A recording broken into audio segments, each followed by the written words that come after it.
അവസാനം നല്ല രൂപത്തിൽ ഈ ദുനിയാവൊന്ന് പോകണം. എങ്ങനെയാണോ ജീവിച്ചത് അങ്ങനെയാണ് പോവുക. നല്ലൽക്കാണോ ജീവിച്ചത്, നല്ല ആത്മാർത്ഥതയിലാണോ ജീവിച്ചത്, നല്ല രൂപത്തിൽ മരിച്ചു. നല്ല ഈമാനിലൂടെ ഇഖ്ലാസിലൂടെ പടച്ച റബ്ബിനെ പേടിച്ച് പരലോകമുണ്ട് എന്ന് വിശ്വസിച്ച് ഒഴിവാക്കേണ്ടതൊക്കെ ഒഴിവാക്കി നല്ല നിലക്കാണോ ജീവിച്ചത്, അന്ത്യം നല്ല നിലക്ക് കാക്ഷിക്കാൻ കഴിയും. അതേ സമയത്ത് ദുനിയാവിന്റെ മോഹിയായി ജീവിച്ചു, പരലോകം മറന്നുപോയി.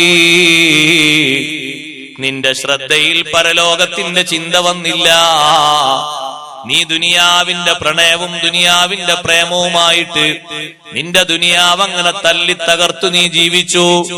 നിന്റെ ശരീരത്തിന്റെ ആഗ്രഹങ്ങളെ താല്പര്യങ്ങളെ ഓരോന്നും ഓരോന്നും നിറവേറ്റി കൊടുത്തുകൊണ്ട് നീ മുന്നോട്ട് നീങ്ങി. സുബ്ഹാനല്ലാഹ്. അങ്ങനെയാകുമ്പോ നിന്റെ അവസാന ഘട്ടം വരുമ്പോ നിന്നെ രക്ഷപ്പെടുത്താൻ ആരുമില്ല. കൂട്ടുകാരുണ്ടോ? കൂട്ടുകാരില്ല. നാട്ടുകാരുണ്ടോ? നാട്ടുകാരില്ല.